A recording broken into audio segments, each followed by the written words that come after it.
Welcome to my YouTube channel Rao stock market में आपका स्वागत है।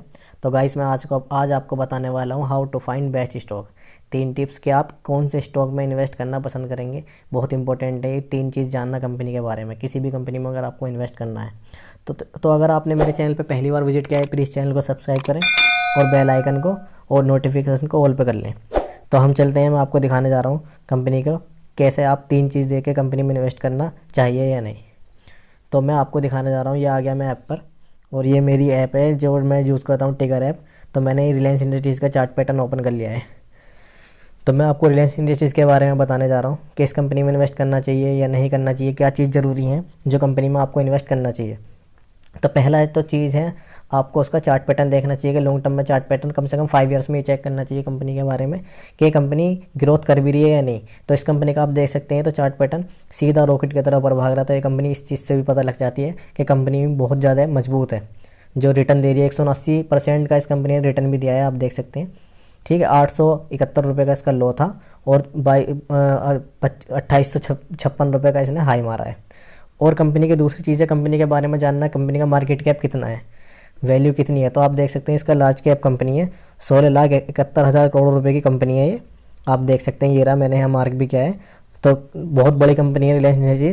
तो इससे फिर अब हम चलते हैं इसके नेट इनकम की तरफ। नेट इनकम, बैलेंस शीट और कैश, कितना कैश है कंपनी के पास। तो मैं आपको 3 चीज़ दिखाने जा रहा हूँ जो इंपॉर्टेंट है कोई भी कंपनी में अगर आपको इन्वेस्ट करना है तो ये पहले ज़रूर देखना चाहिए। इसकी फाइनेंशियल स्टेटमेंट। तो हम फाइनेंशियल स्टेटमेंट की तरफ आ चुके हैं गाइस और मैं आपको दिखा रहा हूँ, ये मैं आ चुका हूँ। इसका कंपनी का पहले कारोबार देखते हैं। सबसे पहले चीज़ है इसके अंदर कुछ नहीं, देखो ज़्यादा इंपॉर्टेंट चीज़ जो है इसका रेवेन्यू है। ये चेक करो रेवेन्यू, इस कंपनी का रेवेन्यू कितना था। तो 2013 में अगर आप देखोगे तो इस कंपनी का रेवेन्यू 4,04,000 करोड़ रुपए का रेवेन्यू था। और जो ये बढ़ के हो चुका है अब 2022 में देखोगे तो 8,57,000 करोड़ रुपए का इसका रेवेन्यू हो चुका है। तो कंपनी को आपने देखा रेवेन्यू हर साल बढ़ा है इसका।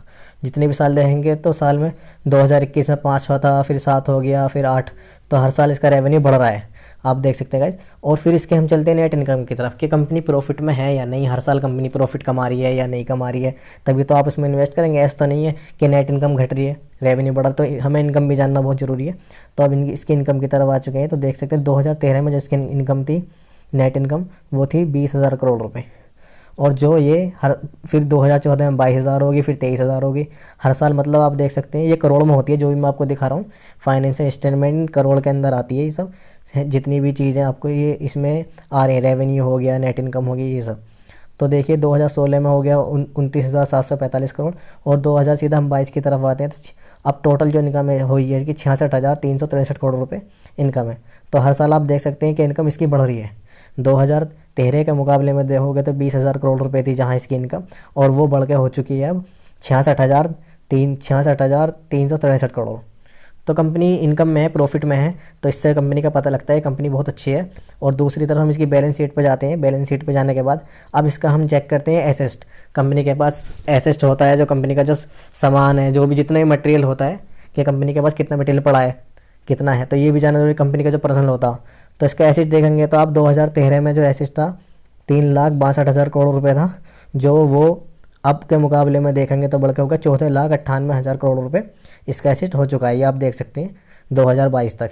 तो कंपनी का एसेट भी बढ़ा है। जैसे कंपनी के फर्निश्ड हो गया, एसेट में बहुत सारी चीज़ें आती हैं, जो मटेरियल होता है, जो जितनी भी चीज़ है कंपनी की, तो वो सब भी आप देख सकते हैं। तो एसेट बढ़ा है। अब इसके लायबिलिटीज़ के ऊपर चलते हैं। ये बहुत ज़रूरी है लायबिलिटीज़ देखना, ये तो बहुत इंपॉर्टेंट है जो मैं आपको इसको बताने वाला हूँ। लायबिलिटीज़ देखना बहुत ज़रूरी है। कंपनी के ऊपर उधार कितना है, लोन है, लोन लगा के कि से कर्ज है तो कितना कर्ज है। तो आप देख सकते हैं 2013 में जिस पर कर्ज था कंपनी पर 1,79,000 करोड़ रुपये था, जो ये बढ़ के हो चुका है अब 6,09,000 करोड़ रुपये। कंपनी के ऊपर जो लोन है, कर्जा है, जो भी है वो इतना है, आप देख सकते हैं 6,09,000 करोड़ रुपए का कर्जा है कंपनी के ऊपर। तो 2022 में, लेकिन इससे ये पता नहीं लगा सकते आप लोन ज़्यादा है, क्योंकि कंपनी का मार्केट कैप भी 16 लाख करोड़ का, तो 6 लाख कुछ भी नहीं है। कंपनी बहुत बड़ी है, तो उसका तुम इससे अंदाज़ा लगा सकते हो एसेट से। कंपनी का जो एसेट है 15 लाख करोड़ के आसपास है और लोन कितना है हमारा 6 लाख करोड़।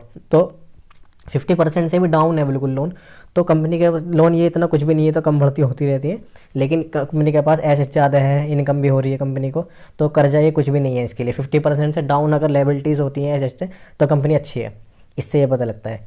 और अब हम चलते हैं इसके कैश की तरफ। कैश, कंपनी के ऊपर कैश है या नहीं कुछ, क्योंकि कैश ऐसा होता है कंपनी के जो यूज़ भी नहीं होता, कैश पड़ा रहता है। तो आप देख सकते हैं 2013 में 6,000 करोड़ रुपये था और कंपनी के ऊपर जो कैश था, और वो अब देख लेते हैं 2022 में 10,000 करोड़ रुपये भी कंपनी पे कैश पड़ा है, जो मतलब ऐसे ही पड़ा है, जिसका कुछ यूज़ नहीं है, इन्होंने ये रख रखा है जो। तो इससे ये पता लगता है कंपनी फंडामेंटल में बहुत मजबूत है। और इसका जो ये 3 चीज़ जो मैंने आपको बताई है, इनकम, बैलेंस शीट में रेवेन्यू हो गया और आपका कैश, ये 3 चीज़ देखना कोई भी कंपनी में इन्वेस्ट करने से पहले बहुत ज़रूरी है। कर्जा ज़्यादा नहीं होना चाहिए एसेट से ज़्यादा, और इनकम हर साल उसकी बढ़ी हुई होनी चाहिए, और दूसरी चीज़ है उसकी जो लायबिलिटीज़ है उधार कम होना चाहिए।